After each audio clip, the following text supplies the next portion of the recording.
আল্লাহ ঈসা নবীকে কেন আকাশে উঠালেন?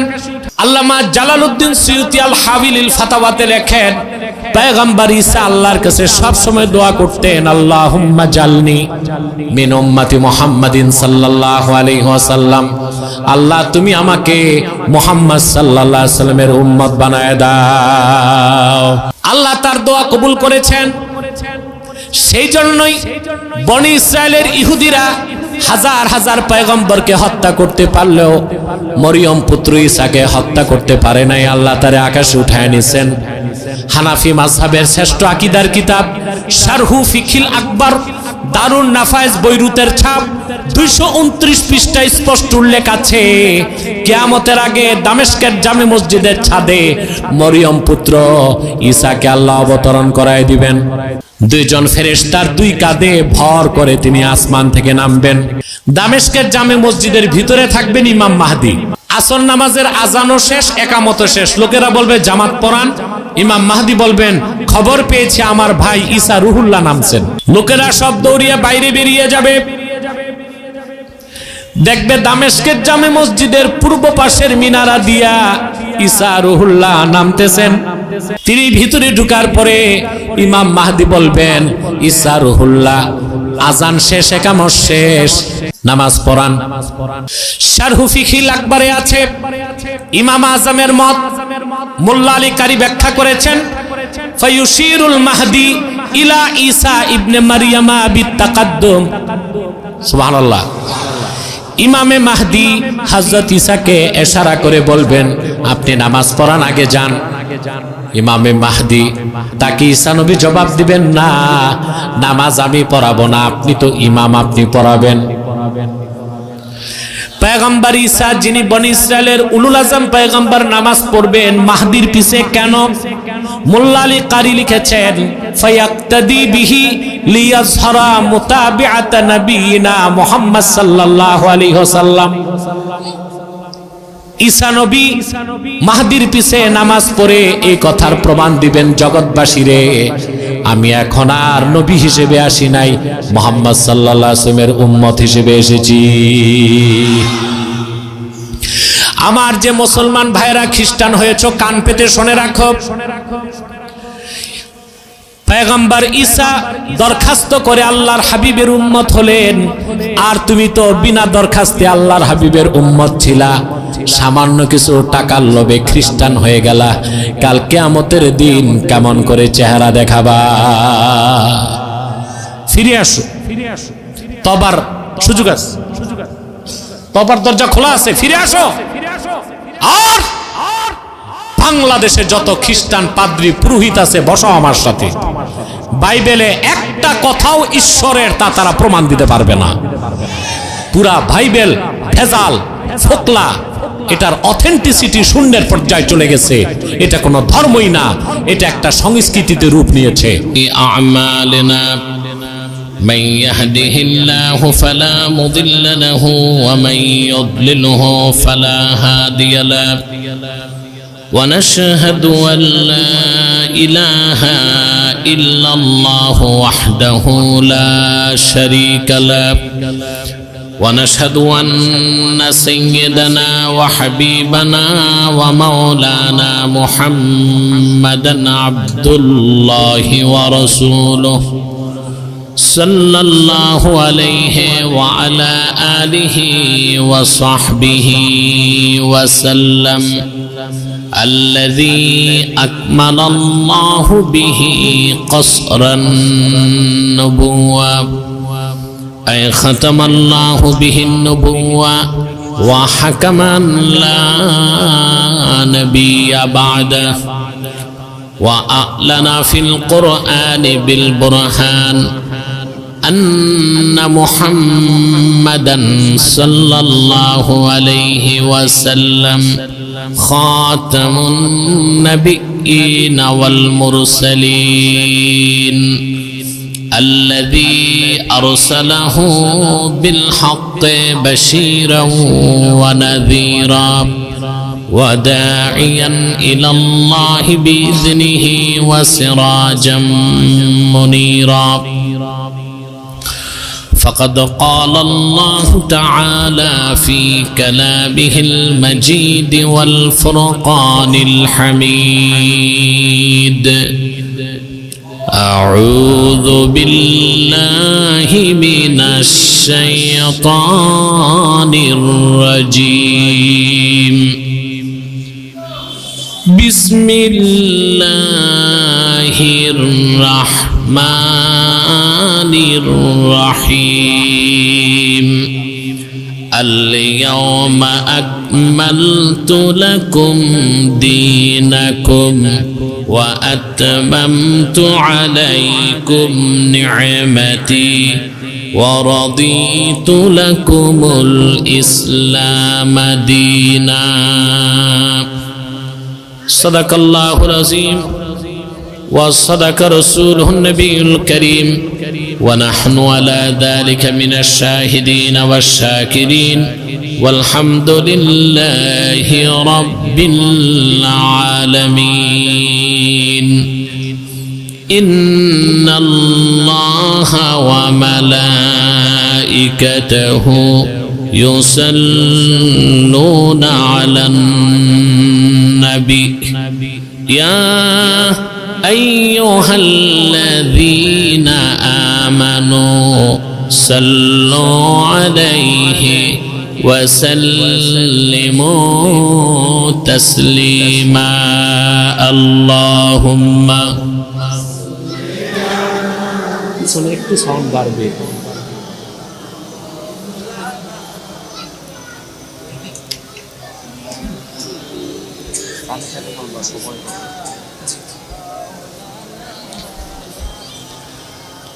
আপনারা এতগুলো মানুষ দরুদ শরীফের আওয়াজ নাই কেন?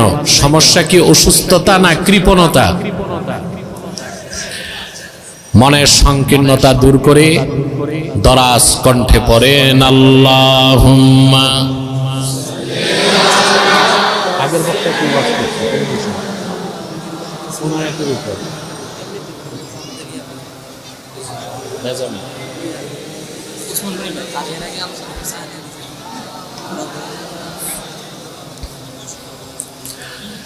मेरा दिल तड़प रहा है मेरा जल रहा है सीना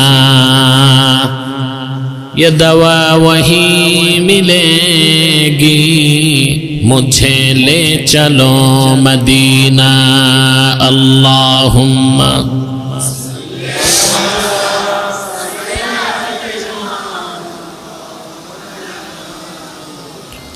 وعلى آله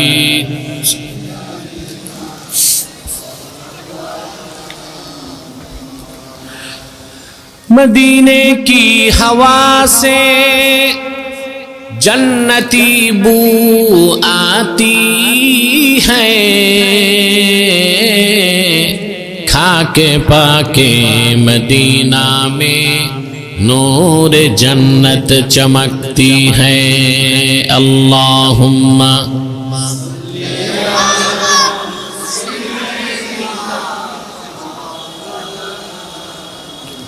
वअला आली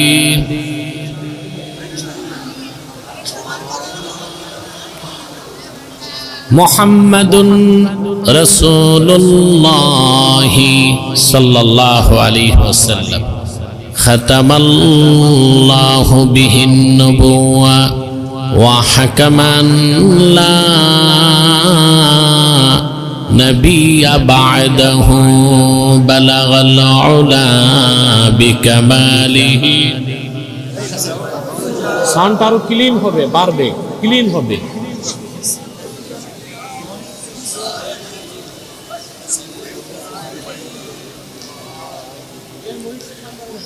আহলে সুন্নাত ওয়াল জামাত হারাগাছের উদ্যোগে আয়োজিত আজকের ইসলামী মহাসম্মেলনের সম্মানিত সভাপতি আলহাজ আব্দুল হালিম সুরুজ, উপস্থিত আজকের সম্মানিত প্রধান অতিথি বিশিষ্ট রাজনীতিবিদ শিল্পপতি ও দানবীর আলহাজ এমদাদুল হক ভরসা, উপস্থিত বিশিষ্ট শিল্পপতি ও দানবীর জনাব তরিকুল ইসলাম ডিনার, হাদাহুমুল্লাহু ইলা সিরাতিম মুস্তাকিম। সম্মানিত উলামায়ে কেরাম, তুলাবায়ে এজাম, বিভিন্ন প্রান্ত থেকে আজকের এই বক্তৃ মাহফিলে যারা উপস্থিত হয়েছেন, স্বেচ্ছায় সানন্দে স্বতঃস্ফূর্তভাবে মনের আনন্দে, তাদের সকলকে আমার পক্ষ থেকে হৃদয় নিংড়ানো ভালোবাসা, শুভেচ্ছা এবং অভিনন্দন জ্ঞাপন করছি। সবটুকুন শুকরিয়া আল্লাহ সুবহানাহু ওয়া তাআলার জন্যে, যিনি আজকের বরকতপূর্ণ মাহফিলে আমাদেরকে আসার বসার তৌফিক মেহেরবানি করে ভিক্ষা দান করেছেন। সেজন্য আসুন আমরা সকলে একবার অবনত চিত্তে হৃদয়ের আবেগ অনুভূতি উজাড় করে সমবেত কণ্ঠে বলি আলহামদুলিল্লাহ। অগণিত অসংখ্য দরুদ ও সালাম আল্লাহর সৃষ্টির প্রধান আকর্ষণ, বিশ্বসভার সভাপতি, সকল নবী রাসূলগণের মাথার তাজ, শামসুল হিদায়াত, বদরুদ্দুজা, সাইয়্যিদুস সাকালাইন, ইমামুল মুরসালিন, খাতামুন নবিয়্যিন ওয়াল মুরসালিন, আফতাবে নবুওয়াত, শাহানশাহে রিসালাত, সরকারে দো জাহান, সুলতানুল মদিনা, নবিয়ুল আম্বিয়া, হুজুরে আকরম, নূরে মুজাসসাম, নূরুন আলা নূর, সাইয়্যিদিনা হাবিবিনা শফিঈনা মাওলানা মুহাম্মদ সাল্লাল্লাহু আলাইহি ওয়াসাল্লামের উপর আল্লাহ তাবারাক ওয়া তাআলা যাকে আজ থেকে প্রায় ১৫০০ বছর আগে প্রেরণ করেছেন সর্বশ্রেষ্ঠ ও সর্বশেষ নবী ও রাসূল হিসেবে, যার পরে আজ পর্যন্ত পৃথিবীতে অবশ্যই কোন প্রকার নবী কিংবা রাসূল অবশ্যই আসে নাই, অবশ্যই এখনো নাই, অবশ্যই কিয়ামত পর্যন্ত আসবে না। সম্মানিত সুধী, আমি একটু দেরিতে এসেছি, দুঃখিত, ক্ষমা সুন্দর দৃষ্টিতে দেখবেন। আজকের দিনে আমার প্রোগ্রাম ছিল কুমিল্লাতে, মেঘনা থানায়। ওখানে দিনের প্রোগ্রাম শেষ করে আমি এয়ারপোর্ট চলে এসেছি হেলিকপ্টারে, ওখান থেকে বাই ফ্লাইট আমাকে আসতে হয়েছে। বিলম্বের কারণে আপনারা যে কষ্ট পেয়েছেন, আমি সেজন্য আপনাদের ক্ষমা সুন্দর দৃষ্টি কামনা করছি। আজকের এই মহতী মাহফিলে এসেছেন, পার্থিব কোনো স্বার্থ আছে? জাগতিক, আর্থিক, রাজনৈতিক? আমরা এসেছি শুধুমাত্র আল্লাহর কোরআনের ভালোবাসায়, আল্লাহ তার হাবিবের রেজামান্দি হাসিল করার জন্য, ঠিক না? বাড়ি থেকে এসেছেন কোরআন শুনতে, আপনাদের মর্যাদা কতটুকু বাড়ছে জানেন? আল্লাহ তাআলার রহমতের ফেরেশতাদের পাখার উপর পা রেখে হেঁটে হেঁটে এসেছেন। হলো না? পুরুষের কণ্ঠে বলতে হবে সুবহানাল্লাহ। আল্লাহর হাবিব ইরশাদ করেছেন, ওয়া ইন্নাল মালাইকাতা লাতাদউ আজনিহাতাহা রিদাল লিতালিবিল ইলম। আমার উম্মতের কোন ঈমানদার দ্বীনের ইলম শেখার জন্য ঘর থেকে যখন বের হয়ে হাঁটে, আল্লাহর রহমতের ফেরেশতারা তাদের পাখাগুলো ওই বান্দার পদতলে বিছায় দেয়। সূরা মায়দা আয়াত নম্বর ৩। আসুন তেলাওয়াতের মাধ্যমে আমরা মূল আলোচনায় প্রবেশ করছি। আমার সঙ্গে আপনারাও তিলাওয়াত করুন, যেন প্রতিটি অক্ষরে নূর আল্লাহ তাআলা আমাদের সিনায় উদ্ভাসিত করে দেন। আউযু বিল্লাহি মিনাশ শাইতানির রাজীম। বিসমিল্লাহির রহমানির রহিম اليوم أكملت لكم دينكم وأتممت عليكم نعمتي ورضيت لكم الإسلام دينا মাইকটা ঠিক করতে বলে, নতুবা আমি মাইক ছেড়ে দিব। পিছনে হরেন চলতে হবে দুইটা, চলতেছে না।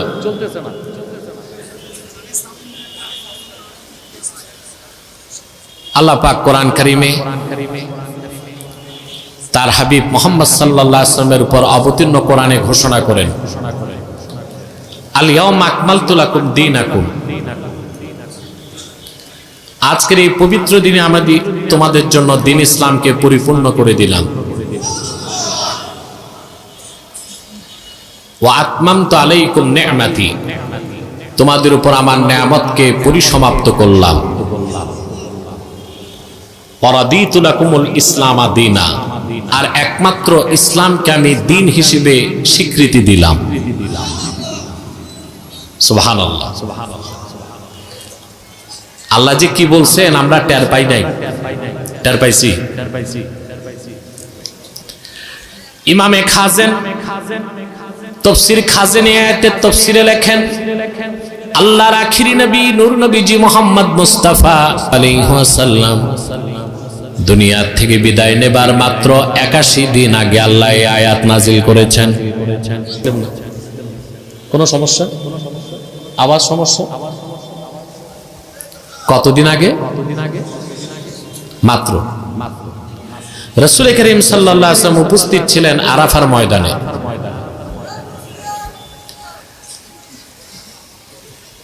রাসূলুল্লাহর সামনে উপস্থিত ছিলেন 1,24,000 সাহাবী। দিনটা ছিল হজের দিন, দিনটা ছিল জুমুয়ার দিন। সুবহানাল্লাহ বলবেন। আসর নামাজের শেষ সময়, মাগরিব নামাজের কিছু আগে জিবরিল চলে আসলেন, ঘোষণা করলেন, আল ইয়াউমা আকমালতু লাকুম দীনাকুম। আল্লাহ বলেন, মানব জাতি আদম থেকে ঈসা পর্যন্ত লাখের উপর নবী রাসূল দ্বীনের দাওয়াত দিয়েছেন, দ্বীন আমি পরিপূর্ণ করি নাই। কিন্তু আমার দোস্ত আখিরি নবী মুহাম্মদ সাল্লাল্লাহু আলাইহি সাল্লামের 23 বছরের মেহনতের কারণে আজকের এই দিন আমি তোমাদের জন্য দ্বীন ইসলামকে পরিপূর্ণ করে দিলাম। ওয়া আতমামতু আলাইকুম নি'মাতি, তোমাদের উপর আমার নেয়ামতকে পরিসমাপ্ত করলাম।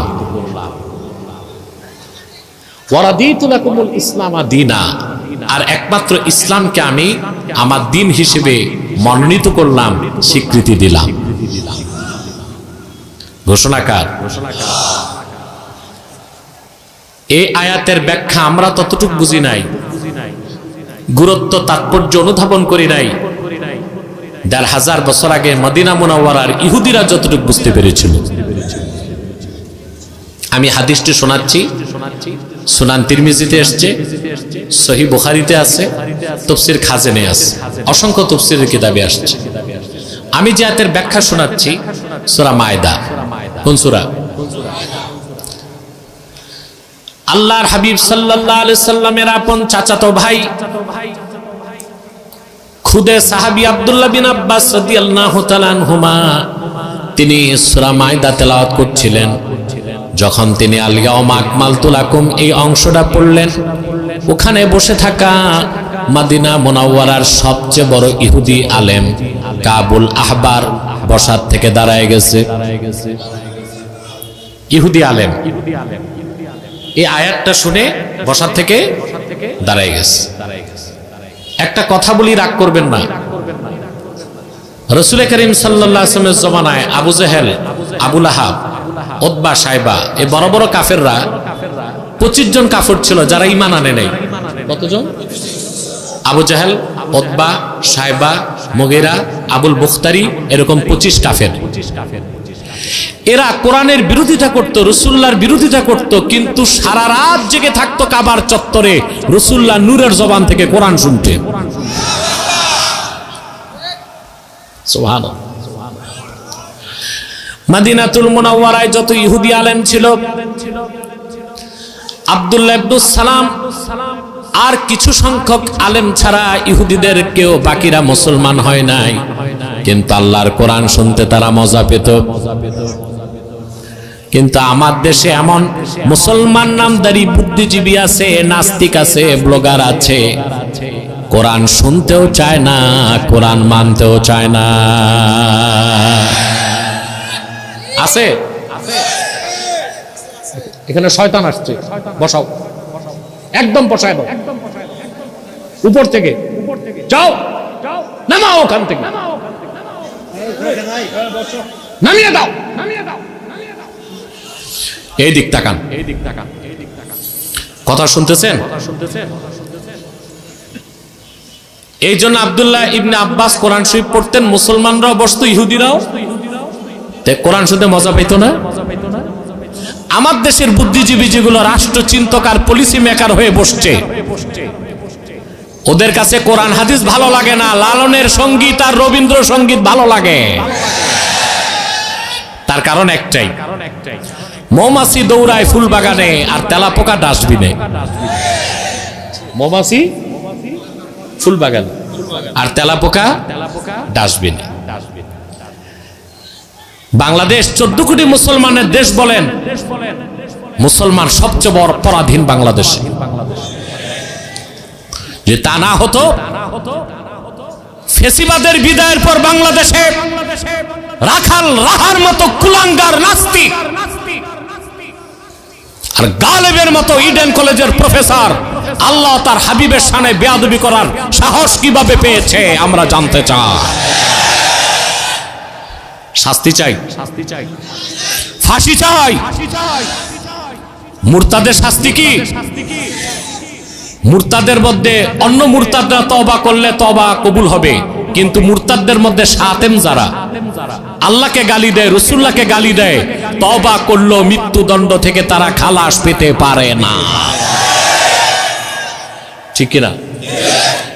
আমরা দেশে কি পাইছি এখন দেখেন। এ রাখাল রাহাকে দায়িত্ব দিয়েছে এনসিডিবিতে বই লিখার কাজ, আর লোক পায় নাই। যেসব বুদ্ধিজীবী মেয়াদ উত্তীর্ণ গাঁজা খায়া মাথা উলায় রাখছে, এরা দায়িত্ব নিছে রাষ্ট্র সংস্কারের, বই সংস্কারের, আইন সংস্কারের।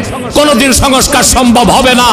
ইউনূস সাহেবকে বলবো, নাস্তিক পশ্চিমাদের পাঁচাটা গোলামদেরকে, আবর্জনাগুলোকে পরিষ্কার করে আল্লাহওয়ালা সৎ মানুষগুলোকে দায়িত্ব দেন, বাংলাদেশের চেহারা পাল্টে যাবে ইনশাআল্লাহ।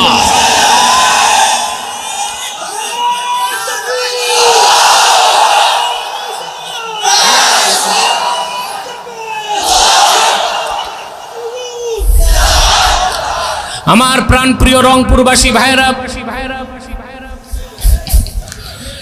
আবু জাহেল, উতবা, সাইবা, মুগীরা, আবুল বখতারির মতো কাফের মক্কায়, মদিনা মুনাওয়ারায় ইহুদি আলেমরা দিন ইসলামকে গ্রহণ করে নাই, কিন্তু কোরআন শুনতে মজা পেত। আর আমার দেশে মুসলিম নামধারী এসব বুদ্ধিজীবী নাস্তিক ব্লগার গুলো ইসলামকে মানতেও চায় না, কোরআনকে শুনতেও চায় না।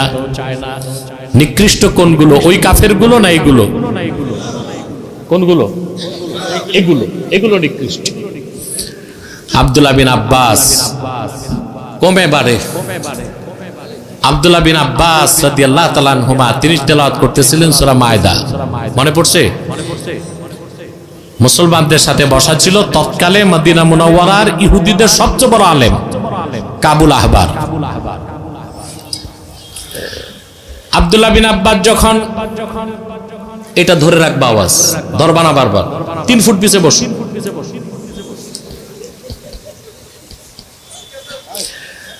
মাইকম্যানদের চুলকানি রোগ আছে, একটু পরপর ধরে। তোমরা যদি হই করো তো পালাবে পিছ দিয়া, মুশকিল হবে, আম সালা দুটেই যাবে। আমার ভাইরা, আব্দুল্লাহ ইবনে আব্বাস যখন আলিয়া আকমালতু লাকুম এই অংশে পৌঁছলেন, বসার থেকে ইহুদি দাঁড়ায় কাবুল আহবার বলল, আব্দুল্লাহ বিন আব্বাস, এইরকম একটা আয়াত কোরআনে আছে, আমি তা জানতাম না।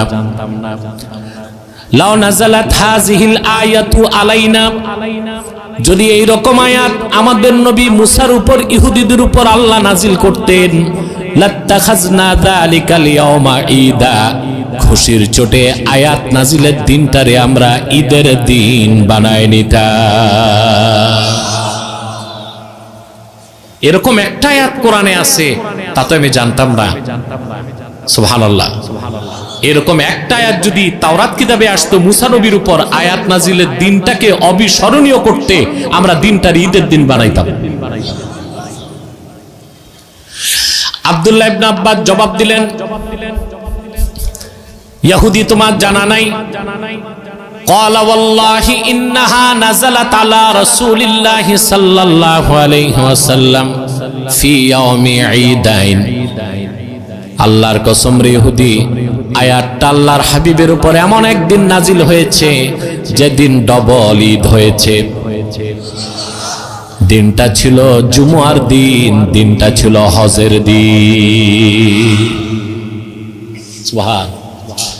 পরবর্তীতে কাবুল আহবার এই একটা আয়াতের মর্ম বুঝে হযরত ওমরের কাছে ইসলাম গ্রহণ করে মুসলমান হয়ে গেছে।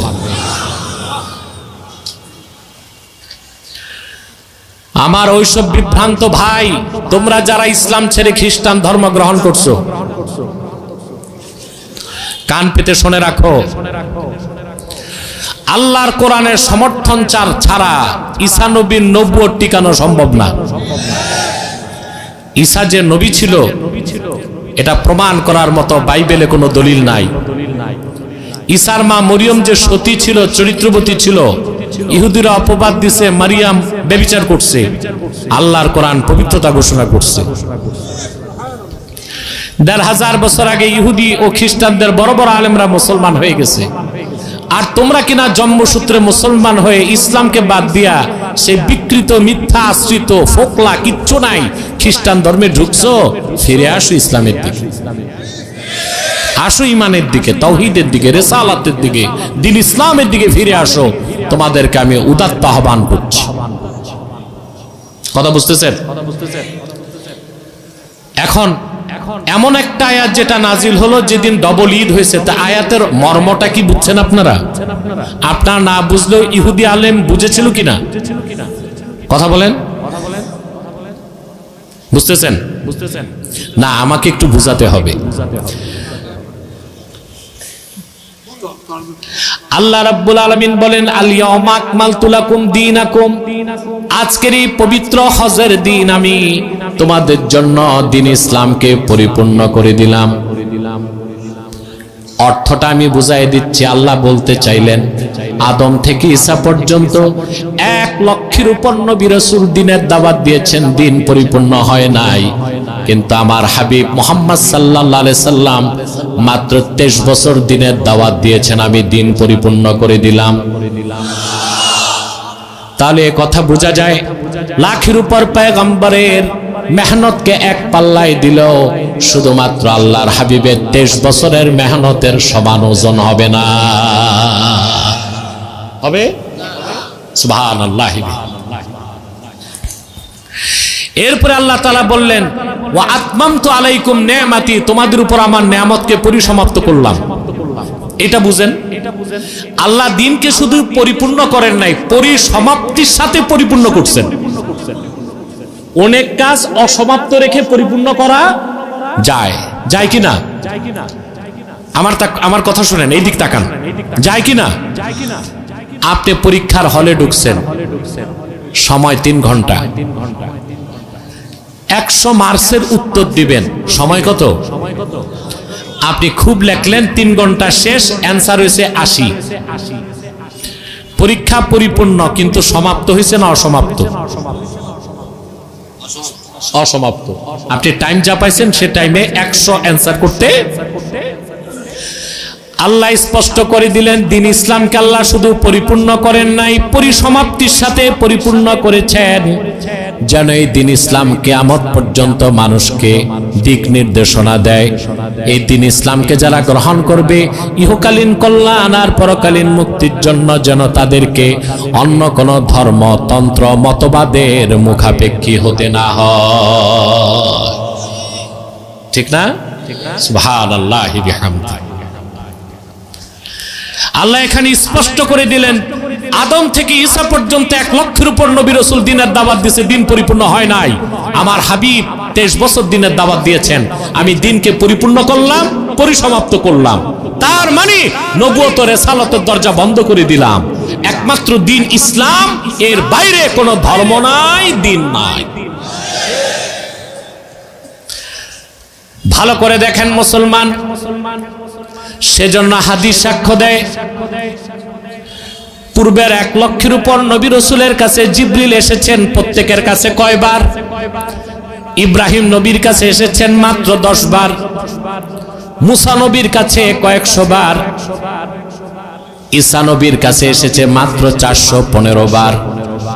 আর আল্লাহর হাবিব আখিরি নবী মুহাম্মদ সাল্লাল্লাহু আলাইহি সাল্লামের খেদমতে জিবরিল 23 বছরে এসেছেন 24,000 বার। কতবার? সুবহানাল্লাহ।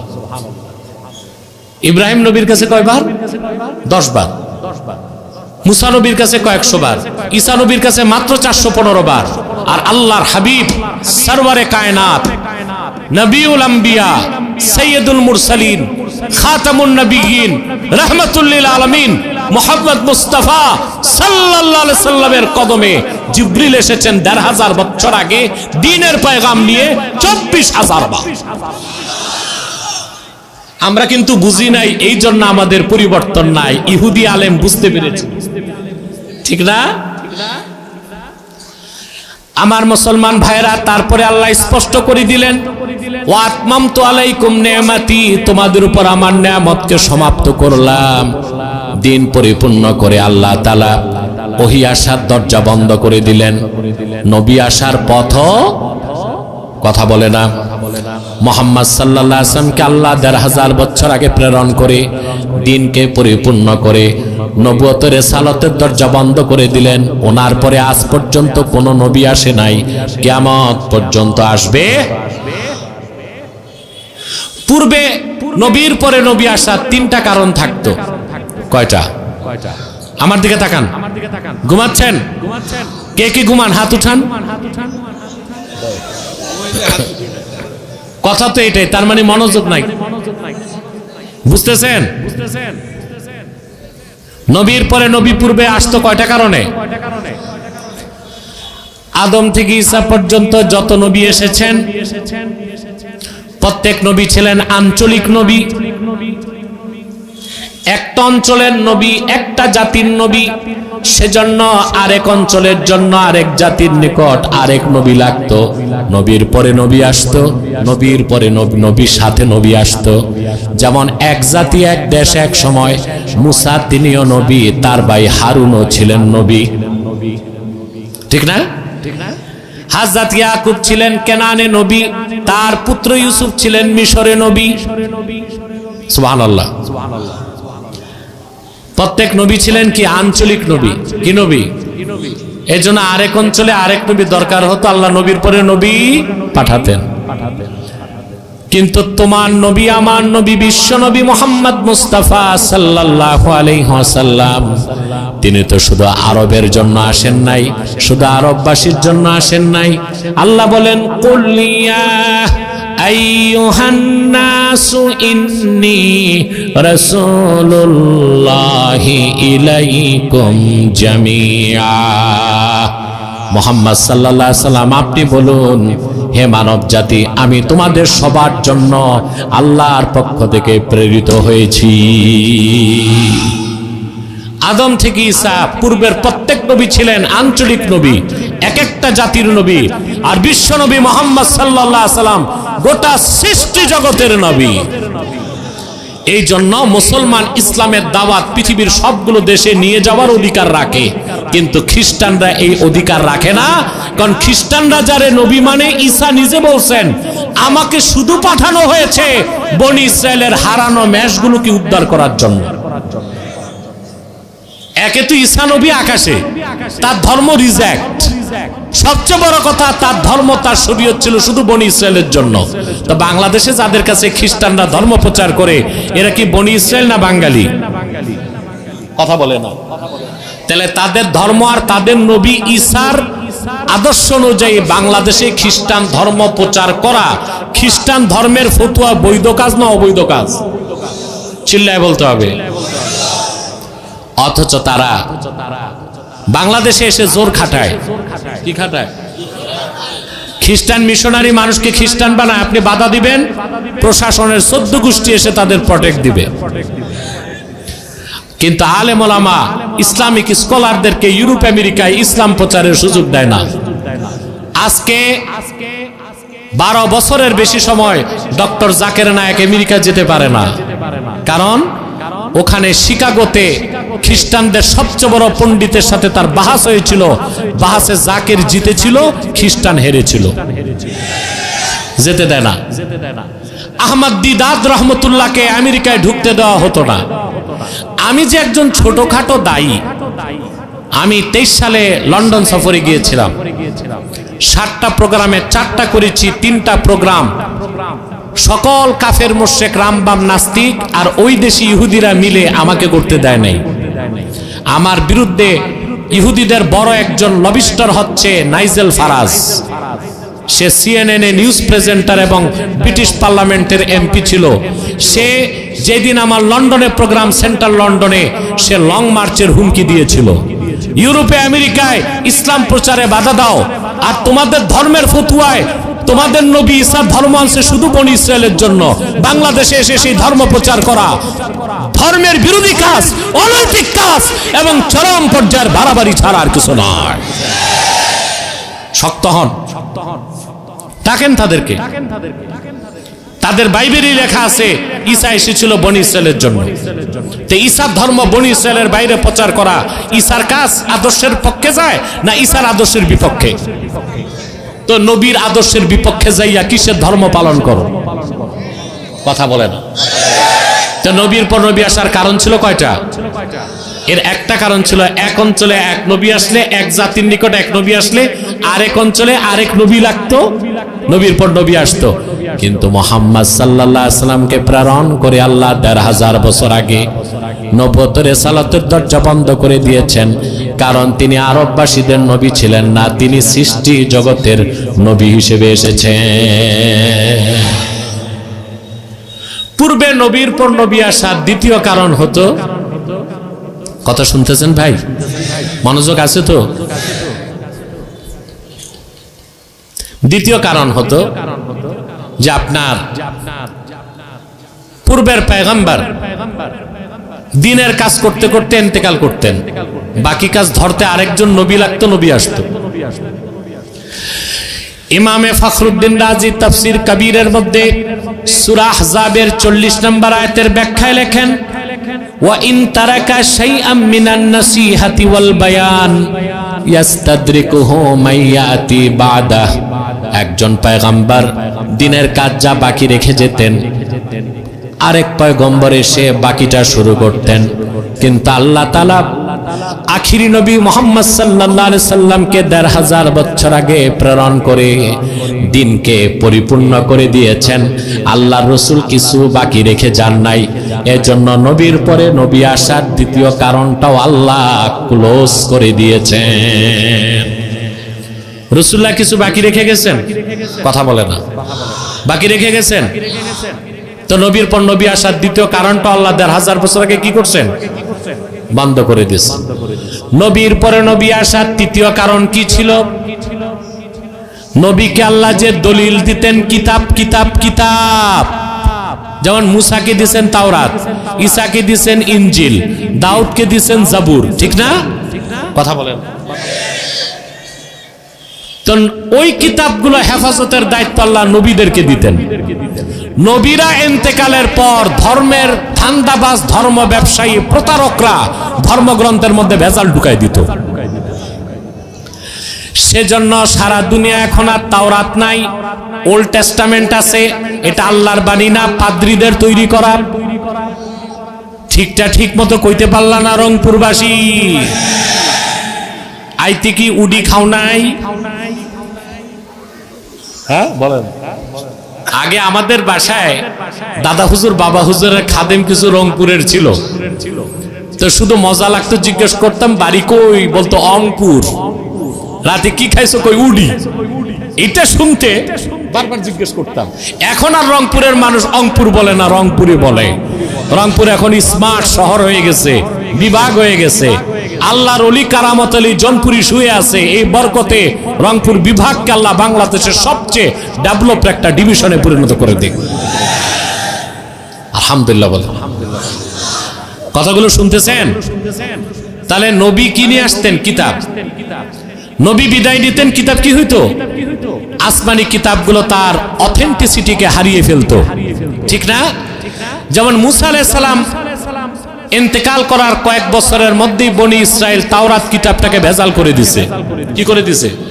Old testament. ওখানে এমন মিথ্যা কথা আছে যা বিশ্বাস করলে আপনি কাফের হয়ে যাবেন। যেমন ওল্ড টেস্টামেন্টে ইহুদিরা ঢুকাই দিছে লূত আলাইহিস সালাম নাকি তার মেয়েদের সাথে সহবাস করত। এটা কি নবীর কাজ ছিল? এটা ওল্ড টেস্টামেন্টে আছে। এটা কি আর আল্লাহর বাণী বা ধর্মগ্রন্থ বলা যায়?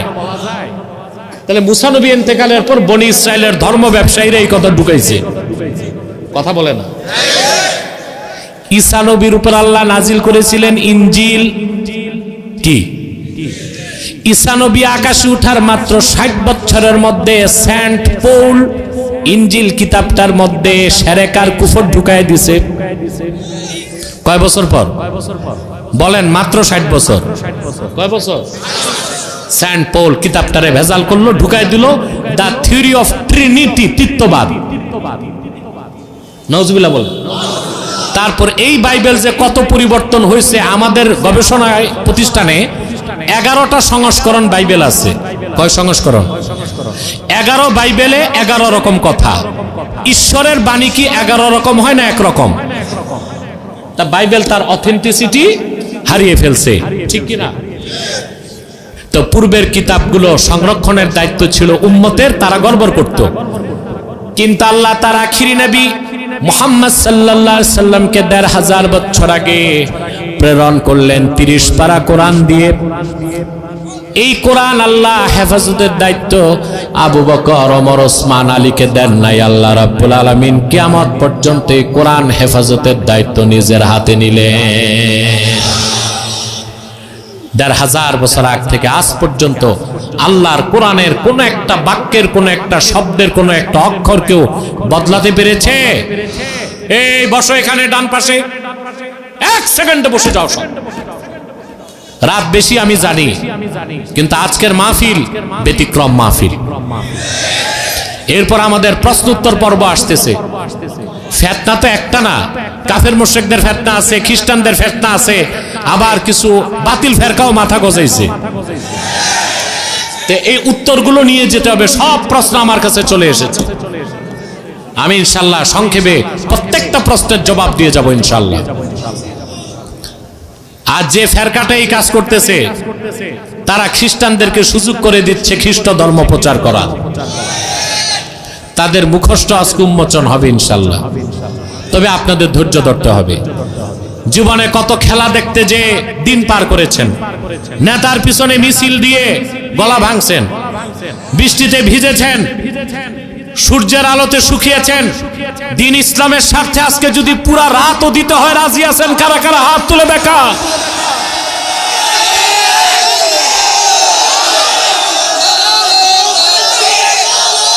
হাত নামান।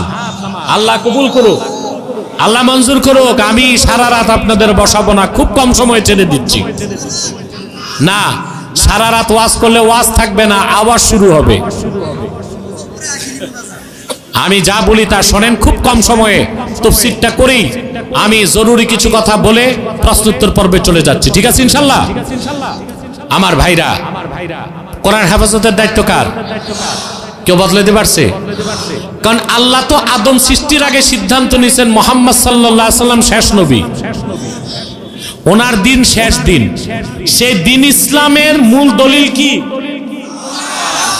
এই কোরআন হেফাজতের দায়িত্ব যদি আমাদের হাতে থাকতো, ধর্ম ব্যবসায়ী, চোরটা, প্রতারক, বাতিলপন্থীরা কোরআনকে রদবদল করে দিত না, দেখে আর ইসলাম থাকতো? কথা বলে না। ইসলাম চিনতে হবে কি দিয়ে? আর সুন্নাহ দিয়ে। এখন মনে করেন আমেরিকার কোন লোক খ্রিস্টান মুসলমান হবে, সে যদি বাংলাদেশের মুসলমানদেরকে দেখা মুসলমান হইতে যায়, সে আর মুসলমান হবে? বাংলাদেশের মুসলমান নামাজ পড়ে না, মিথ্যা বলে, চুরি করে, টেন্ডারবাজি, দাগাবাজি, চাঁদাবাজি, পাল্লায় ওজনে কম, জেনা ব্যভিচার, এটা তো ইসলামের কাজ না।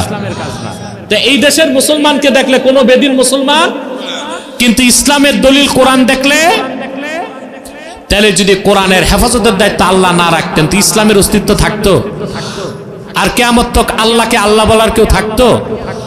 সেজন্য পূর্বে নবীর পরে নবী আসতো, আসমানি কিতাব ভেজাল হয়ে গেলে নতুন কিতাবের জন্য নতুন নবী আসতো, কিন্তু মুহাম্মদ সাল্লাল্লাহু আলাইহি সাল্লাম আল্লাহর আখিরি নবী, ওনার মাধ্যমে আল্লাহ দ্বীনকে পরিপূর্ণ করে দ্বীন ইসলামের মূল যে দলিল কোরআন হেফাজতের দায়িত্ব আল্লাহ নিজের হাতে নিয়ে নিয়েছেন। আল্লাহ রাব্বুল আলামিন বলেন, ইন্না নাহনু নাযালনা যিকরা ওয়া ইন্না লাহু লাহাফিজুন। নিশ্চয়ই এই কোরআন আমি আল্লাহ নাজিল করেছি, আর এই কোরআন হেফাজতের দায়িত্ব আমি আল্লাহ আমার হাতেই রেখেছি। ডিনার সাহেব, ফোনগুলো সব পকেটে রেখে দেন, বন্ধ করে, সব সব সব সব ফোন বন্ধ করে দেন। শুনতেছেন? মনোযোগ আছে? ১,৫০০ বছর আগ থেকে এখন পর্যন্ত কাফের মুশরিক বাতিল ফেরকা কোরআন বদলাইতে চায় নাই? চাইছে? এর মধ্যে সবচেয়ে নিকৃষ্ট হচ্ছে শিয়া সম্প্রদায়। শিয়াদের 12টা ফেরকা, ইসনা আশারিয়া। মূলত শিয়ারা দুই ভাগ, আহলুত তাশাইয়্যু কুবরা, আহলুত তাশাইয়্যু সুগরা। যারা আহলুত তাশাইয়্যু সুগরা তাদেরকে আমরা কাফের বলি না, বাতিল বলি, কিন্তু যারা আহলুত তাশাইয়্যু কুবরা তাদেরকে আমরা কাফের বলি, কারণ তারা মনে করে আবু বকর, ওমর, ওসমান তিনজন কোরআনকে পরিবর্তন করছে। নাউজুবিল্লাহ। তাদেরকে মুসলমান বলা যাবে? ইরান থেকে তারা একটা কোরআন শরীফ বের করছে, ওখানে একটা সূরার নাম দিয়েছে সূরাতুল ওয়ালায়া। নাউজুবিল্লাহ। কোরআন শরীফে 114টা সূরায় ওয়ালায়া নামে সূরা আছে নাকি? আছে? এটা কোন সূরা জানেন? সূরা ইনশিরাহ। আলাম নাশরাহ লাকা সাদরাক ওয়া ওয়াদা'না আনকা উযরাক আল্লাযী আনকাদা যাহরাক ওয়া রাফা'না লাকা যিকরাক ওয়া জা'আলনা আলিয়ান সাহরাক। আল্লাহ নাজিল করছেন 8 আয়াত। ওরা শিয়া আহলুত তাশাইয়্যু কুবরা এই একটা আয়াত ঢুকায় দিছে। ঢুকায় সারতে পারছে না, ধরা খাইছে। শুধু ধরা খাইছে না, কাফের হিসেবে পরিচয় দিল। কোরআন হেফাজতের দায়িত্ব কার? এই জন্য আল্লাহ রাব্বুল আলামিন দ্বীনকে পরিপূর্ণ করে দিয়েছেন ১,৫০০ বছর আগে মুহাম্মদ সাল্লাল্লাহু আলাইহি সাল্লামকে আখিরি নবী হিসেবে প্রেরণ করে, আর নবুয়তের রিসালাতের দরজা বন্ধ করে দিয়েছেন।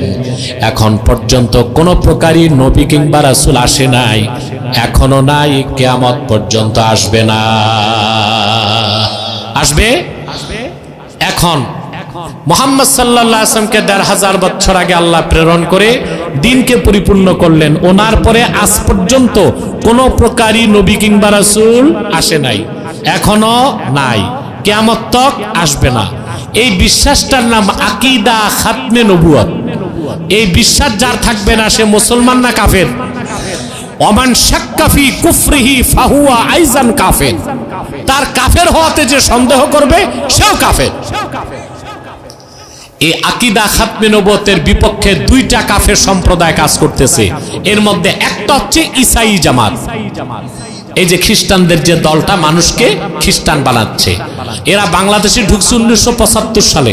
কত সালে? 2.5 লক্ষ পরিবারকে এ পর্যন্ত খ্রিস্টান বানাইছে। আর তারা সহযোগিতা নিচ্ছে লামাযহাবীদের থেকে। একটা ফেরকা আছে, নিজেদেরকে বলে আহলে হাদিস, কখনো বলে মুহাম্মাদি। না, খাঁটি মুমিন ছাড়া কেউ মুহাম্মদ সাল্লাল্লাহু আলাইহি ওয়াসাল্লামের উম্মত হইতে পারে না। আর আমাদের পরিচয় মুহাম্মাদি কেন হবে? হবে উম্মতে মুহাম্মাদি, ঠিক না? ওরা তো এই নামটা বলেও বেয়াদবি করতেছে। মুসলমানের নাম কি হবে, মুহাম্মাদি না উম্মতে মুহাম্মাদি?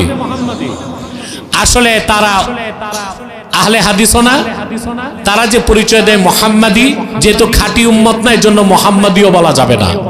তাদের একটাই নাম সালাফি বা লামাযহাবী। সালাফিও বলা যাবে না, সালাফি হচ্ছে সালফে সালাইনরা, এরা হচ্ছে লামাযহাবী। এরা বাংলাদেশে খ্রিস্টানদেরকে ধর্ম প্রচারের সুযোগ করে দিচ্ছে। আমি কি বিষয়টা খুলে বলবো?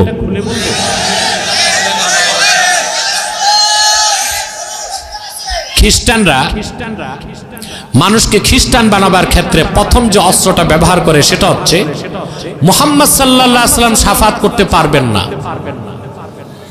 শাফাত করবে ঈসা।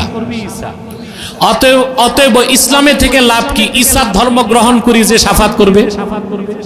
নাউজুবিল্লাহ বলেন। প্রিয় ভাইরা, তোমাদের কাছে আমার জিজ্ঞাসা, আল্লাহর হাবিব মুহাম্মদ সাল্লাল্লাহু আলাইহি ওয়াসাল্লাম শাফাত করতে পারবেন না, এই কথাগুলো টেলিভিশন চ্যানেলে ওয়াজের মাঠে প্রচার করে কোন ফেরকার মৌলবীরা? লামাযহাবীরা। তাহলে খ্রিস্টানদেরকে ধর্ম প্রচারের ক্ষেত্র বানায় দিচ্ছে কারা? জোরে বলেন।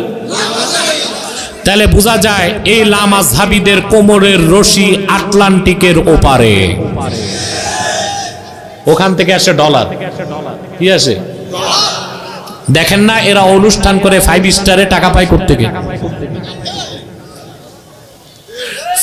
5 স্টারে অনুষ্ঠান করে টাকা আসে কোত্থেকে? প্রশ্ন আসে। টাকা তো আসে আটলান্টিকের ওপার থেকে, টাকা তো আসে বিলেত থেকে, টাকা তো আসে ইসরায়েল থেকে। অথচ আল্লাহর হাবিব মুহাম্মদ সাল্লাল্লাহু আলাইহি ওয়াসাল্লাম শাফাত করবেন, ঈসা শাফাত করবে না। এটা ঈসা নিজে বলে গেছেন, যা বাইবেলে আছে। আমি একটা গল্প শুনাই। 2016 সালে আপনাদের কুষ্টিয়া শান্তিডাঙ্গায় 22টা পরিবার খ্রিস্টান হয়ে গেছে।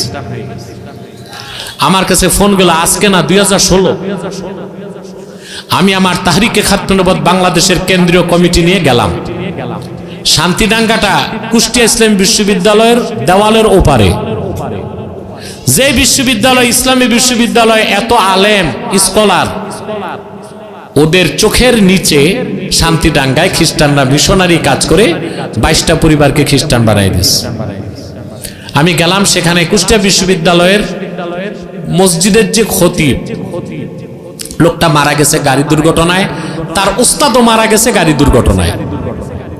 লোকটা আমার সাথে গেল, আমার টিম গেল। সেখানে পৌঁছার পর আমি মূল যে লোকটা, ওর নাম ছিল নজির আহমদ, খ্রিস্টান হইছে। খ্রিস্টানরা তাকে একটা মোটরসাইকেল দিছে, 17,000 টাকা মাস বেতন দিত, একটা বাড়ি করে দিছে,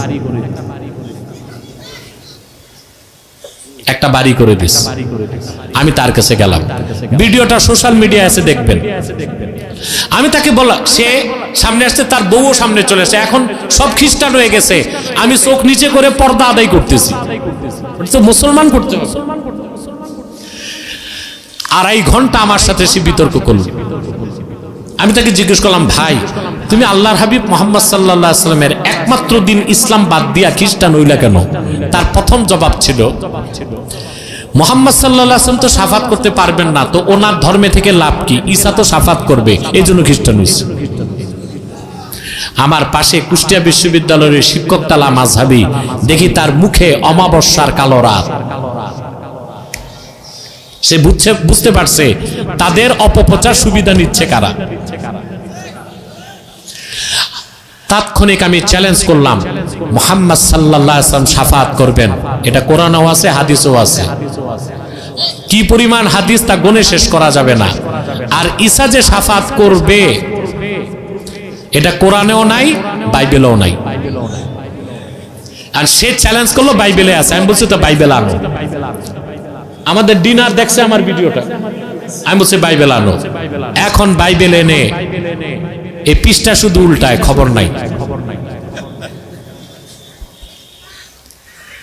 তাহলে লামাযহাবী ভাইরা, তোমরা এই আহলুস সুন্নাহ ওয়াল জামাতের আকীদার বিরুদ্ধে ফতোয়া দিয়া কাউরে তো লামাযহাবী বানাইতেছো না, খ্রিস্টানদের মুখের লোকমা বানাই দিচ্ছ। এবার সংশোধন হও লামাযহাবীরা, এই হানাফিদেরকে বিভ্রান্ত করো না, খ্রিস্টানদের গির্জায় যায় দিনের দাওয়াত দাও। ওই হ্যাডম নাই, খ্রিস্টানদের ক্ষেত্র বানাই দিচ্ছে। হারাগাছের যুবকরা সুন্নিয়তের ঝান্ডা হাতে তুলে নাও।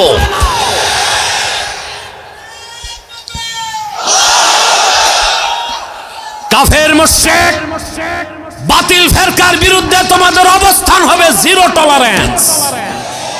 রাজি আছো? রাসূলুল্লাহ শাফাত করবেন কিনা?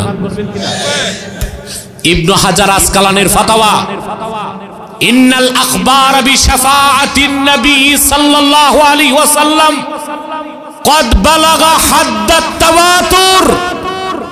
রাসূলুল্লাহ শাফাত করবেন কিয়ামতের দিন। আল্লাহর হাবিব কিয়ামতের দিন শাফাত করবেন, এই হাদিসগুলো মুতাওয়াতিরের দরজা লাভ করছে। আর কোরআন অস্বীকারী যেমন কাফের, মুতাওয়াতির হাদিস অস্বীকারীও। তাহলে খ্রিস্টানদেরকে শুধু তওবা করলে হবে না, লামাযহাবীদেরকেও তওবা করতে হবে। কথা বলেন। আরে মিয়া ঠিকটা ঠিক মতো বলো। খ্রিস্টানদেরও তওবা করতে হবে, তো পাক্কা কাফের, মুসলমান হইতে হবে। আর লামাযহাবীদেরকে আমরা অত কঠিন কথা বলি না, বলতেছি গোমরাহিতে আসো, তওবা করতে হবে। কি করতে হবে? যদি তোমাদের এই বন্ধুকে মনে হয় সে এক্সট্রিমিস্ট, চরমপন্থী, আমি খোদার আল্লাহর নামে শপথ করে বলছি, তোমার বাংলাদেশে যত স্কলার আছে সব নিয়ে বসো, বাহাস লাগবে না, আব্বাসী সংলাপে বসবে। লামাযহাবী মতবাদ মতাদর্শ একটা বাতিল ফেরকা, তা আমি যদি প্রমাণ করতে না পারি, রংপুরের মাটিতে কোনোদিন আমি প্রবেশ করব না, ওয়াদা করছি। এখানে ডিনার আছে, আর মরহুম করিমউদ্দিন ভরসা, রহিমউদ্দিন ভরসা, এক আমরা ছোটকালে শুনতাম করিমউদ্দিন রহিমউদ্দিন, দুই দলের দুই এমপি, ঠিক না? দোয়া করে দিয়েন এমদাদুল হকের জন্য, আল্লাহ তারে জনসেবার সুযোগ দেখ। আমি তো এর বেশি বলতে পারি। এই সম্মানিত সুধী, কথা শুনতেছেন?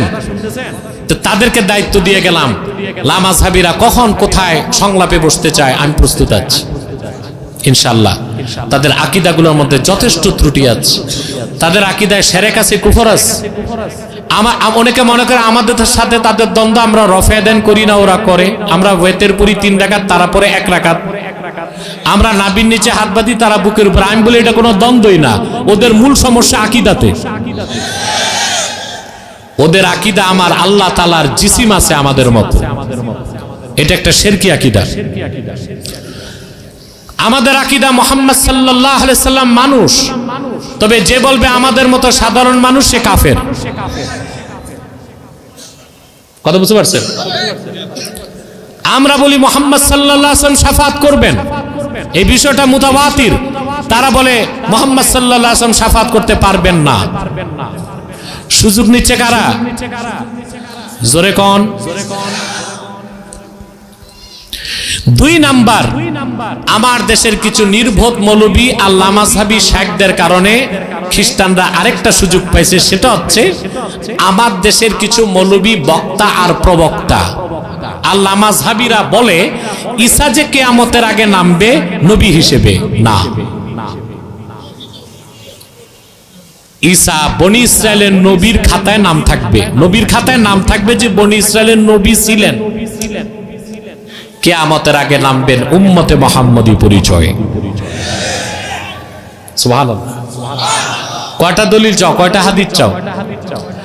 আবু দাউদ শরীফের হাদিস, আল্লাহর হাবিব ইরশাদ করেছেন,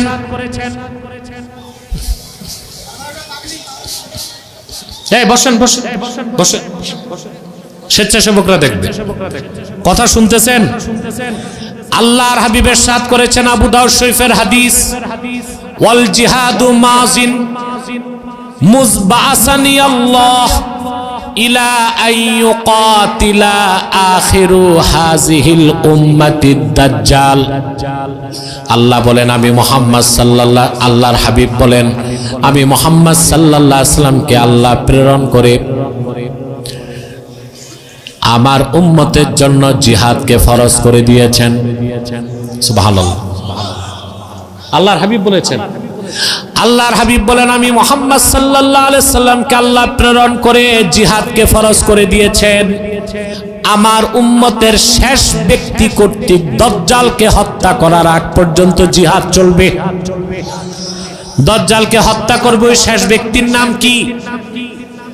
ঈসা। তা হাদিসে তাকে কি বলা হয়েছে? তখন কি নবী থাকবে না উম্মত? আখিরু হাযিহিল উম্মাহ। পরিষ্কার আবু দাউদ শরীফের হাদিস। এখন প্রশ্ন হচ্ছে, হযরত ঈসা পয়গম্বর, তিনি নবী ছিলেন না? কথা বলে না, আমার দিকে তাকান। তো ওনার চেয়ে তো বড় নবী ছিলেন মুসা নবী। কে ছিলেন? ওনার চেয়ে বড় উলুল আজম ছিলেন ইব্রাহিম পয়গম্বর। কথা বলেন। তাদের মধ্য থেকে কাউকে আল্লাহ আকাশে উঠায় নিলেন না কেন দাজ্জালকে হত্যা করতে? প্রশ্ন হলো, ঈসা পয়গম্বরকে আল্লাহ কেন আকাশে উঠালেন? জবাব হচ্ছে, দাজ্জালকে তিনি হত্যা করবেন। তার চেয়েও বড় বড় উলুল আজম নবী কাউকে আল্লাহ আকাশে উঠাইলেন না কেন? প্রশ্ন আসে কিনা? আসে। তার কারণ বনি ইসরাইল পূর্বের অসংখ্য পয়গম্বরকে হত্যা করছে, শহীদ করছে, করছে না? ঈসা নবীকে হত্যা করতে ইহুদিরা গেছিল? কথা বলেন। হত্যা করতে পারছে? ঈসা নবীর খালু হযরত জাকারিয়াকে হত্যা করছে না? কথা বলেন। ঈসা নবীকে পারছে হত্যা করতে? ঈসা নবীকে যখন হত্যা করতে গেল ইহুদিরা, ঈসা নবীর 12 জন হাওয়ারির একজন 22 সেন্ট 22 পয়সা ঘুষ খাইয়া দেখাই দিয়েছে ঈসা ওই ঘরে আছে। ইহুদিরা যখন হত্যা করতে গেল, আসল ঈসাকে আল্লাহ আকাশে উঠায় নিয়েছে। আর আল্লাহ শত্রুদের একজনকে ঈসার সাদৃশ্য দিলেন, ওইটাকে মেরে ইহুদিরা বলে ঈসা শেষ। আল্লাহ বলেন, ঈসা না, যেটা মারছো ওটা মিসা। কি আফসোস, খ্রিস্টানরা আছে মিসা নিয়া, মুসলমান আছে ঈসা নিয়া। খ্রিস্টানরা আছে, ওদের আকীদা খ্রিস্টান, তাদের নবী ঈসাকে হত্যা করা হয়েছে ক্রুশবিদ্ধ করে, আর তার কবর হচ্ছে বাইতুল মুকাদ্দাসে। ভুয়া, মিথ্যা। আমরা বলি না, ঈসা তো আমাদের উম্মতের সদস্য হবে, কিয়ামতের আগে আকাশ থেকে নামবে। তাহলে খ্রিস্টানরা আছে মিসা নিয়া, আমরা আছি,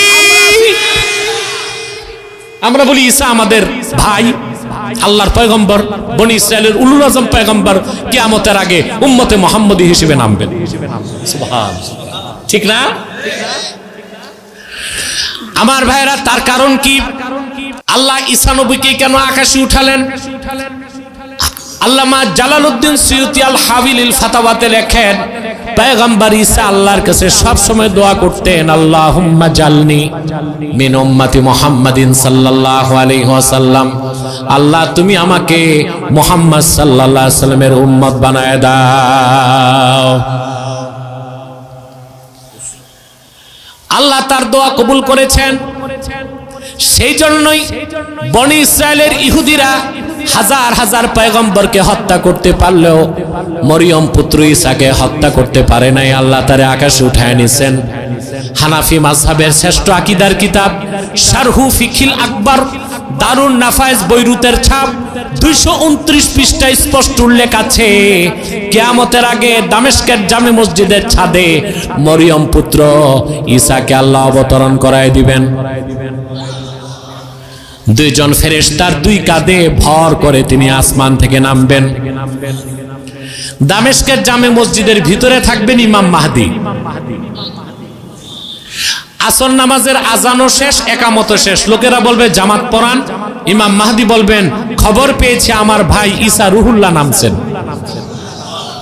সুবহানাল্লাহ কইবেন। লোকেরা সব দৌড়িয়ে বাইরে বেরিয়ে যাবে, দেখবে দামেস্কের জামে মসজিদের পূর্ব পাশের মিনারা দিয়া ঈসা রুহুল্লাহ নামতেছেন।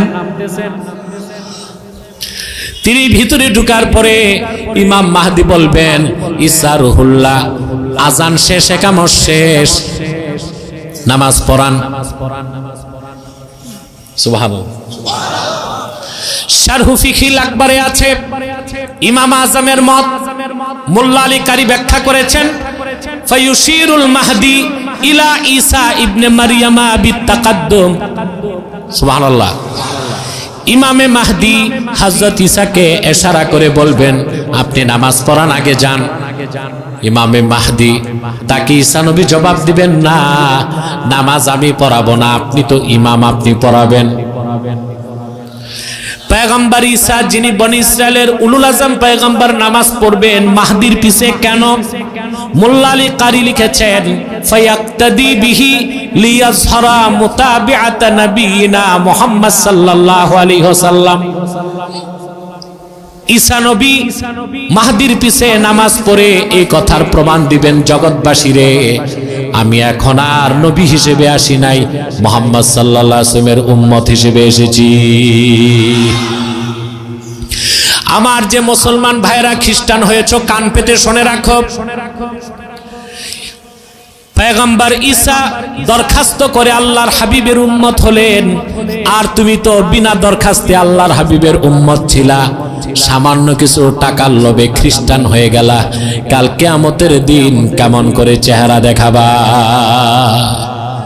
ফিরে আসো, তবার সুযোগ আছে, তবার দরজা খোলা আছে, ফিরে আসো।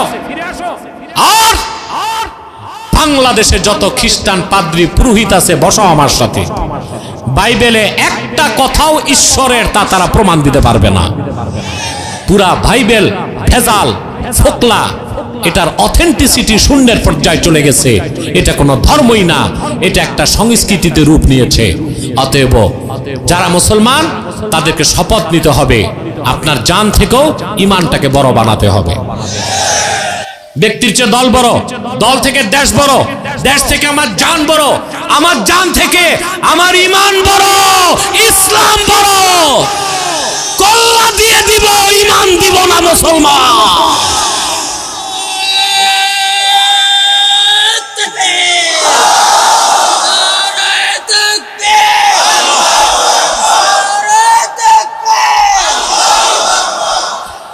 প্রিয় ভাইরা, এবার আয়াতের শেষ অংশের ব্যাখ্যা করব।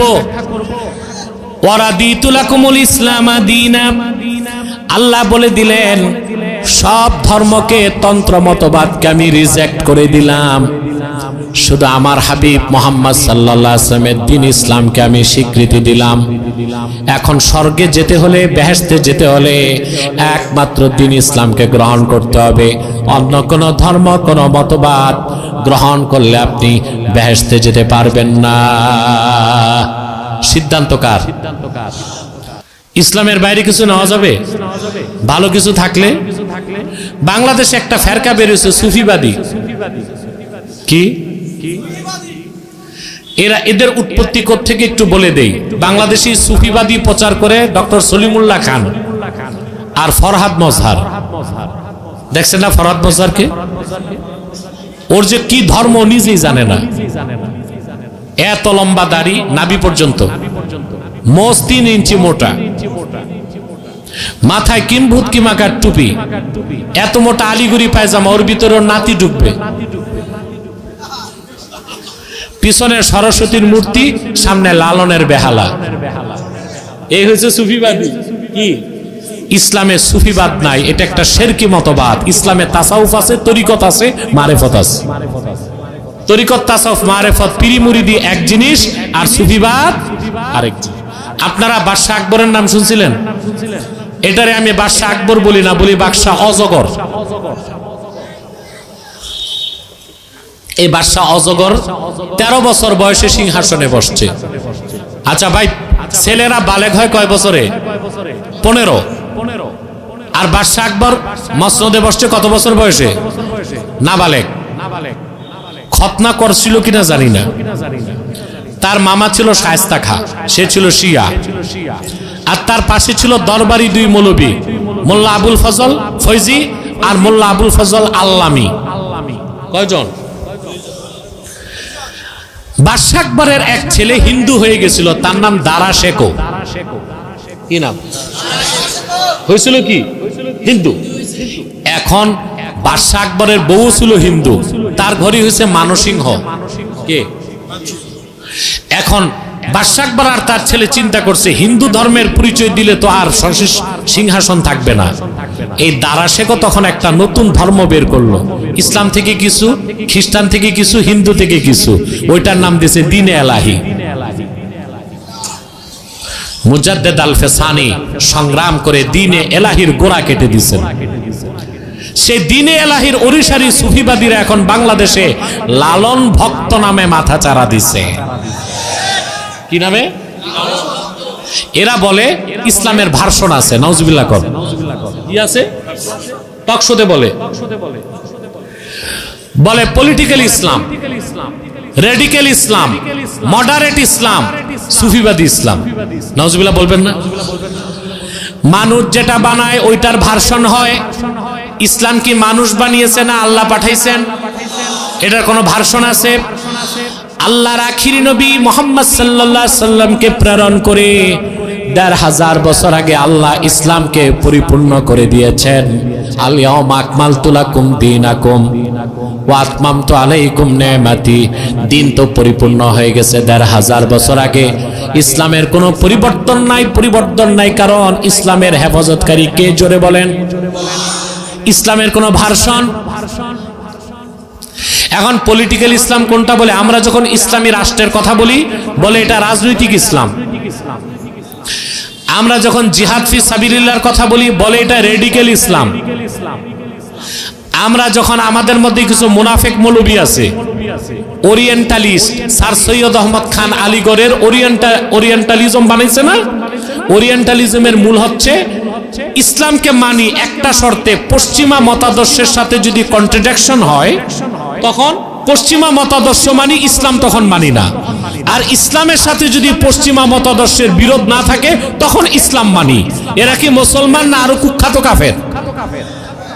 এদের নাম দিছে মডারেট মুসলিম। আর নওজবিল্লাহ এদের মতাদর্শের নাম দিছে মডারেট ইসলাম। 4 নাম্বার হচ্ছে যারা শরীয়ত মানে না, তরিকত মানে না, হাকিকত মানে না, মারেফত মানে না, কোরআন হাদিসের বিধান মানে না। বুঝলেন?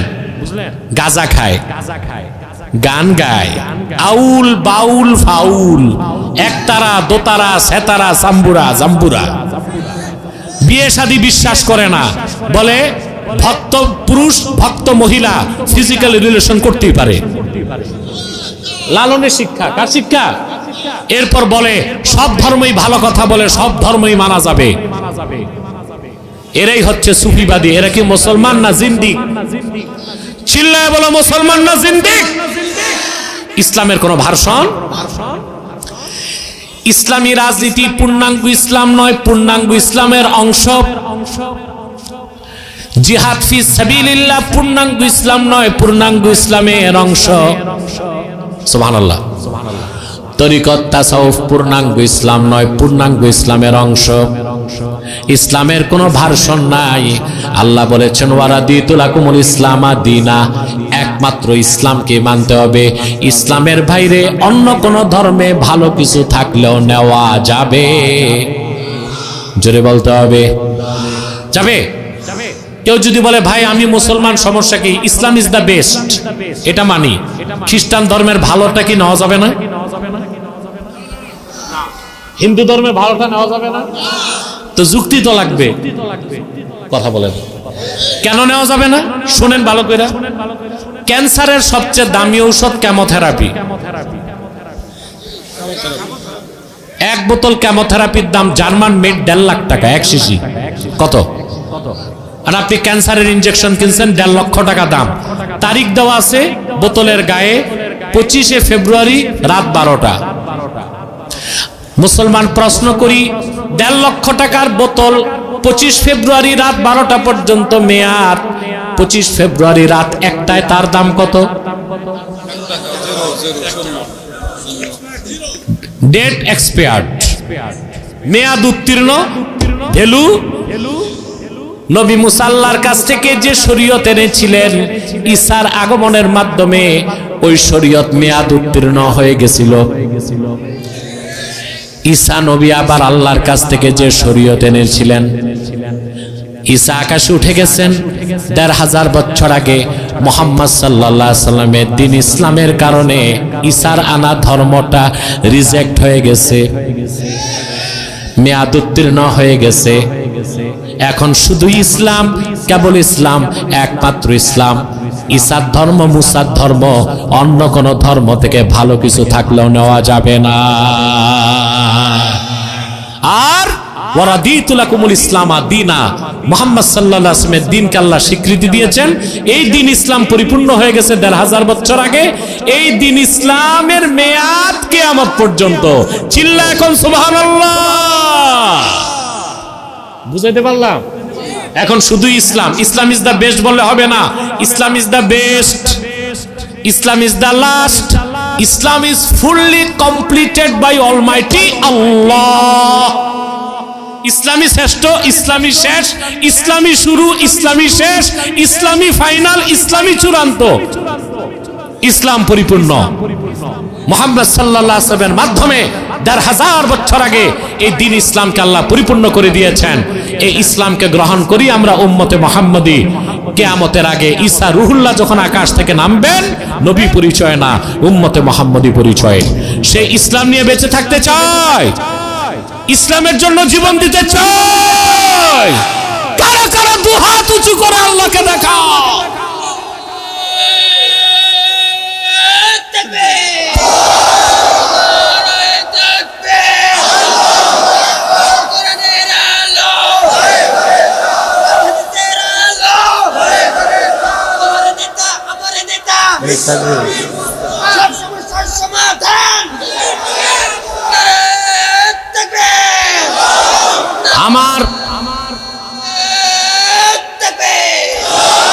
আমার প্রিয় ভাইরা, সূরা মায়দার ওই আয়াতের তাফসীর এতটুক, প্রয়োজনীয় কথাগুলো বলে দিছি। খ্রিস্টানদের ফিতনার ব্যাপারে সজাগ থাকবেন না। খ্রিস্টানদেরকে প্রতিরোধ করতে, তাদের মিথ্যা ধর্ম প্রচারে বাধা দিতে কোনো মাসলাক দেখবেন না। কি আলিয়া, কি কওমি, কি গোল টুপি, লম্বা টুপি, সব মাসলাক এক হয়ে যাবেন। মাসলাক যার যার, দ্বীন ইসলাম সবার, শুধু আলেমরা না। কি হেফাজত, কি জামায়াত, কি মজলিস, কি বিএনপি, কি আওয়ামী লীগ, সকল দলের মুসলমানকে ইসলামের স্বার্থে এক হইতে হবে। রাজি আছেন? সাদাকাল্লাহুল আযীম ওয়া সাদাকা রাসূলুহুন নবিয়ুল কারীম ওয়া নাহনু আলা যালিকা মিনাশ শাহিদিন ওয়াশ শাকিরিন ওয়াল হামদুলিল্লাহি রাব্বিল আলামিন। রব্বানা যালামনা আনফুসানা ওয়া ইন লাম তাগফির লানা ওয়া তারহামনা লানাকুনান্না মিনাল খাসিরিন। ربنا ظلمنا أنفسنا وإن لم تغفر لنا وترحمنا لنكونن من الخاسرين. ربنا ظلمنا أنفسنا وإن لم تغفر لنا وترحمنا لنكونن من الخاسرين. আল্লাহ তাআলা আহলে সুন্নাত ওয়াল জামাত হারাগাছির উদ্যোগে ইসলামী মহাসম্মেলনে তোমার হাজার হাজার নেককার বান্দা, পর্দার আড়ালের মা বোন নিয়ে হাত তুলেছি। রব্বুল আলামিন, এতগুলো মানুষের মধ্যে যার দুটো হাত তোমার ভালো লাগে আল্লাহ, তার দুটো হাতের বিনিময়ে আমাদের জিন্দেগীর সব গুনাহ তুমি মাফ করে দাও।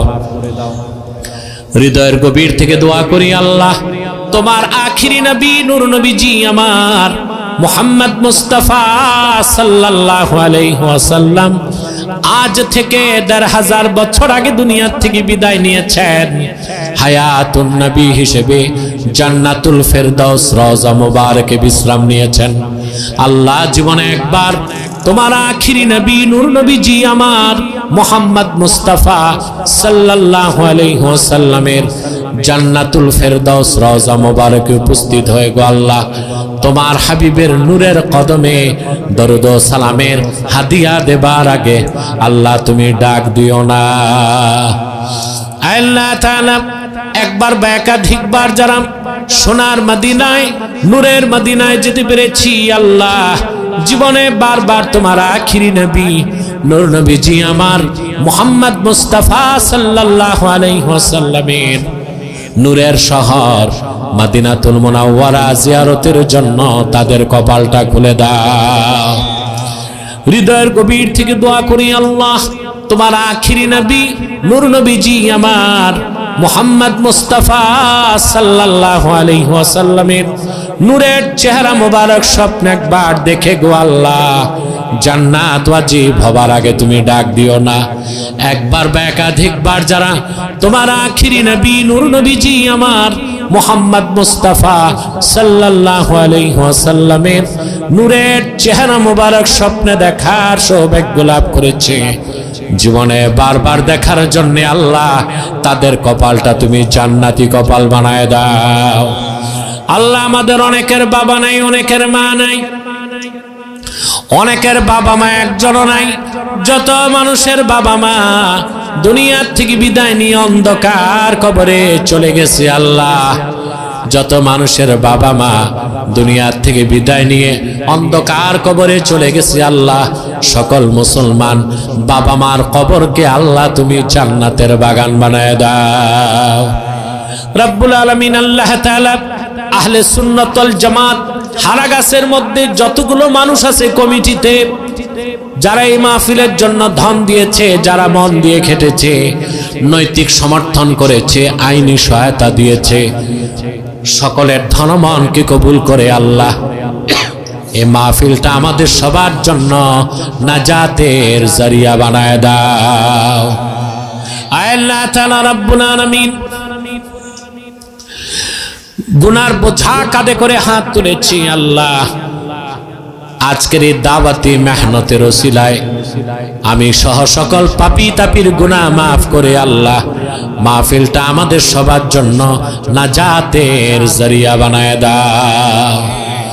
রব্বুল আলামিন আল্লাহ তাআলা আমার পর্দার আড়ালের মা বোনগুলো হাত তুলে বসে আছেন, তাদের মনে কত দুঃখ আছে, কষ্ট আছে, অবলা সরলা সতী সাধ্যী মা বোনদের সব দুঃখ কষ্ট দূর করে আল্লাহ তাদের প্রত্যেককে একটি সোনার সংসার তুমি হাদিয়া করে দাও।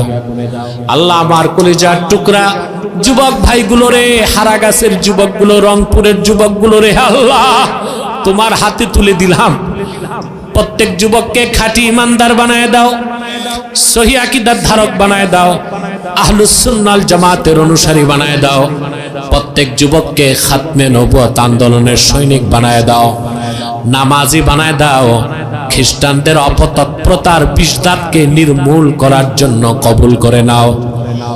আমার যে যুবক বেকার তার চাকরির ব্যবস্থা করে দাও, যে যুবকের ব্যবসা আছে, আমার স্টেজে যে সমস্ত নেতৃবৃন্দ ব্যবসায়ী আছে আল্লাহ তাআলা, রাজনীতিবিদ আছে আল্লাহ তাআলা, তাদের রাজনীতিটা যেন সৎ রাজনীতি হয় সে তৌফিক দান করো, আর তাদের ব্যবসায় লক্ষ গুণ বরকত দিয়ে দাও, যেন তোমার গরিব দিনদার বান্দাদেরকে দুই হাত উজাড় করে তারা সহযোগিতা করতে পারে।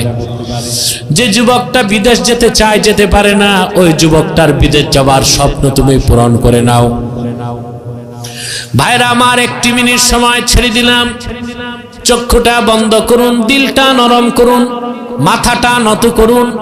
আল্লাহর আখিরি নবী নূর নবীজি আমার মুহাম্মদ মুস্তাফা সাল্লাল্লাহু আলাইহি ওয়াসাল্লামের ওসিলা ধরে আল্লাহর কাছে চান, যা চাইবেন তাই কবুল হয়ে যাবে। যদি পারো ভাইরা, সারা জীবনের গুনার কথা মনে করে মুনাজাতে আমার আল্লাহর কাছে আত্মসমর্পণ করে 2 ফোঁটা চোখের পানি সদকা করে দিন, সব দোয়া কবুল হয়ে যাবে, তওবা কবুল হয়ে যাবে, আল্লাহ তার ওলির কাতারে আমাদের জায়গা করে দিবেন।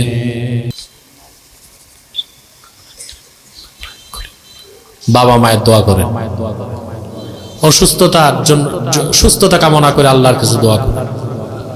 আল্লাহুম্মা আসলিহ লানা শানানা কুল্লাহু ওয়া লা তাকিলনা ইলা আনফুসিনা তারফাতা আইন ফাতিরাস সামাওয়াতি ওয়াল আরদ আনতা ওয়ালিয়ুনা ফিদ দুনিয়া ওয়াল আখিরাহ তাওফানা মুসলিমিন ওয়াল হিকনা বিস সালিহিন। আল্লাহ, জীবিত থাকতে দেখে যেতে চাই ফিলিস্তিন স্বাধীন হয়ে গেছে। আল্লাহ, জীবিত থাকতে দেখতে চাই বিশ্ব মানচিত্র থেকে সন্ত্রাসী ইসরায়েল নামক অবৈধ রাষ্ট্র মুছে গেছে। বাইতুল মুকাদ্দাসকে আল্লাহ ইহুদিদের নাপাক হাত থেকে রক্ষা করো। আল্লাহ, গোটা ফিলিস্তিনকে ইমারতে ইসলামিয়া বানায় দাও।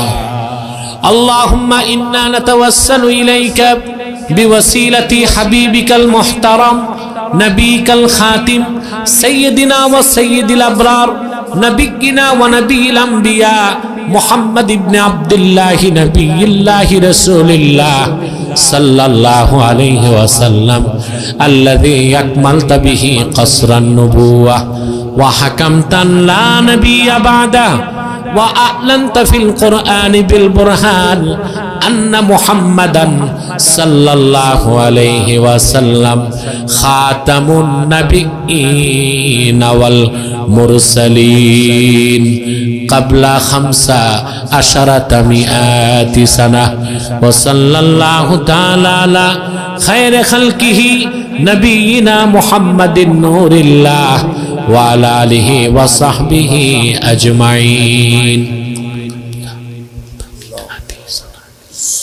বিরহমাতিকা ইয়া আরহামার রাহিমিন। আসসালামু